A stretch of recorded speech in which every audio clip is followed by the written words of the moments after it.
Hi all, I'm Jeanette Keynes from Jewelry Arts Inc.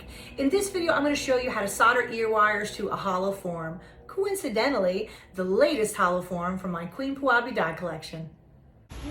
So I want to show off, look what Sandy has done. This is one of my latest dies that, they always debut in the studio first so they can get lots of test runs before we put them on the website. Just so happens, oh look, to be the same one that's in my earrings that I just finished this weekend. Insert product placement here. So what we're gonna do is, Sandy's done a great job. She made the two halves, she fused it together, has a little hole in the top, everything is groovy. Now I'm sure I've talked to you guys before about the whole concept of like 5th grade science class, which is you can't trap air and heat it or it will explode. Do you think that your metal will not explode? Yeah, it fucking will. It can go off like a rocket. So normally we take the steps of always having a little air escape. However, in this case, we are now at the stage of the bead is all together, it's beautifully cleaned up, and the only thing that needs to be put on is we're gonna put in this lovely little ear wire with a little flattened granule, and that's gonna go right on the top. So that is, shockingly enough, where our hole is. Now, we could have put the hole on the bottom, but with this particular design, like you could, but it has that nice pointy hiney that I really didn't want a hole in.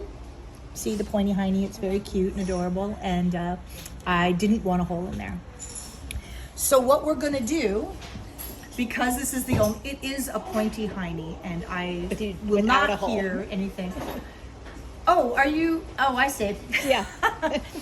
I'm gonna just slide right past that because we're gonna leave the hiney just the way it is without a hole, anatomically incorrect, but more charming.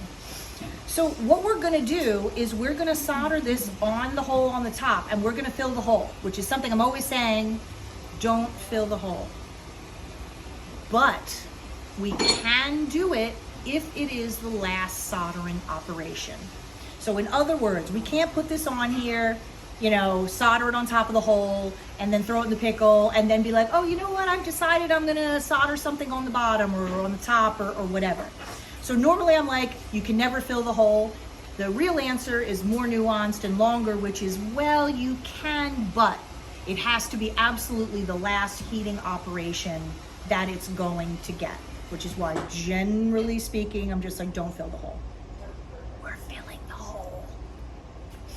So I have to set this up more or less straight up and down. And another thing, in a perfect world that we don't live in, both sides of these beads would be identical and perfect. In the reality that we live in, there's always one side that you're like, oh, I think that one's a little nicer than the other, you know what I mean?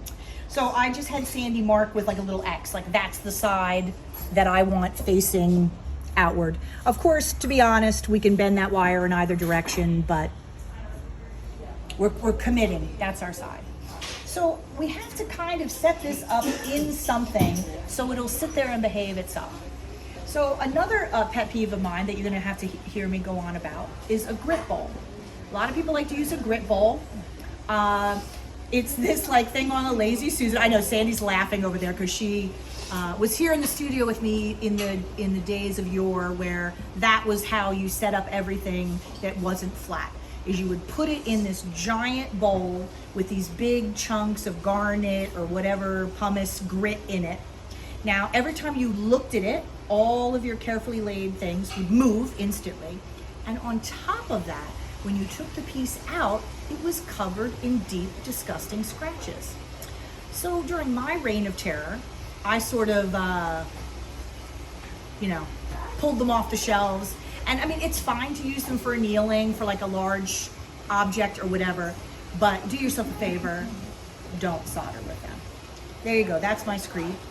So what I'm gonna do to make this sit up and, straight up and down so that it looks good, I'm just gonna use a little chunk of the soldering clay. I'm gonna make a little, thing and stick his pointy little hiney in it to hold him so that he's nice and straight up and down.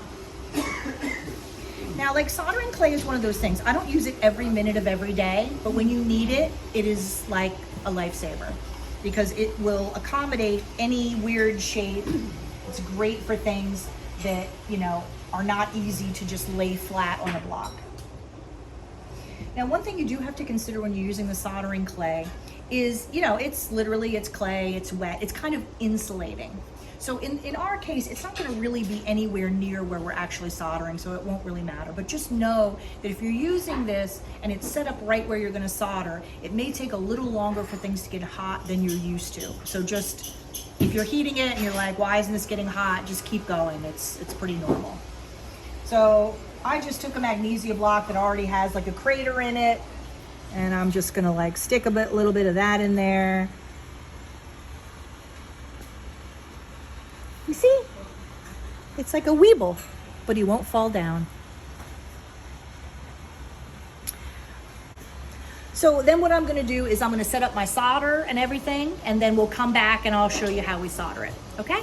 One thing I realized that I wanted to do to my little weeble there, I'm just gonna warm him up a little bit with a torch, because when you have a hollow form and a hole like that, the odds that there's not water or pickle in there are basically zero. So if I set everything up to solder and I heat it up, you get like a little spout comes out the top, and then you're like, oh shit.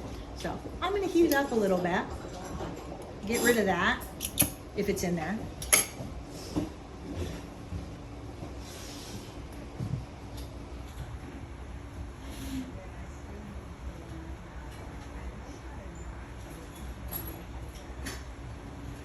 Did you see that little hop?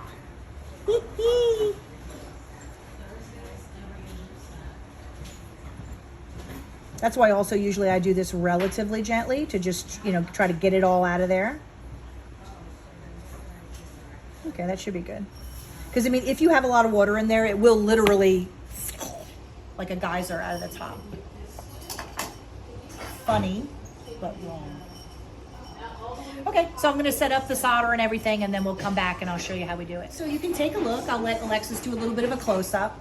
But you see, I've just done a stack. You know, there's a square of solder there. I've put this up on top. I've used a third arm to put it in place. You know, we were just saying the soldering is nothing. You get it hot, the solder flows, big fucking whoop, right? After you've done it a couple times. It's the setup. So I always try to tell people, like, the soldering itself will probably take like 9 to 18 seconds. You know what I mean? Like, it's the setup. Relax, take your time, look from the side, make sure everything's straight. You know what I mean? When you inevitably turn around to talk to someone and hit the whole setup with your elbow and send it across the room, you just set it up again. Okay.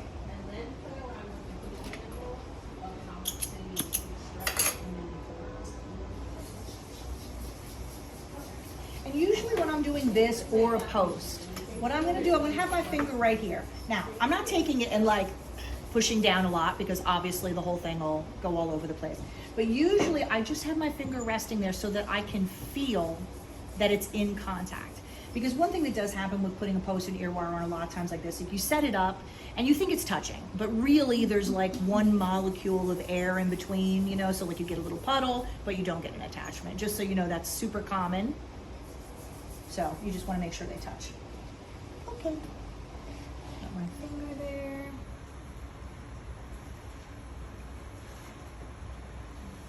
So I'm heating a little bit gently, you know, for the flux to kind of settle itself, because, you know, solder loves to hop around.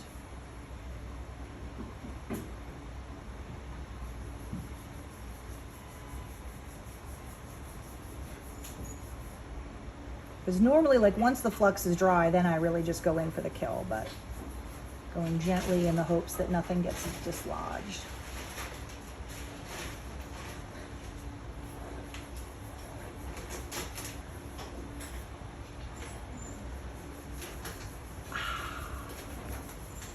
And the crowd goes wild.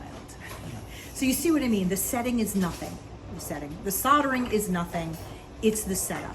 And always know that going into something, the most important thing is to relax and take your time and get everything in place.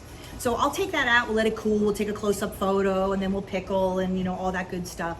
But Because it's the last soldering, you can fill the hole. Not under any circumstances do you fill a hole and then do more soldering. You see me shaking my finger emphatically because you will make a little tiny rocket and it will shoot up through the air and it will take your eye out.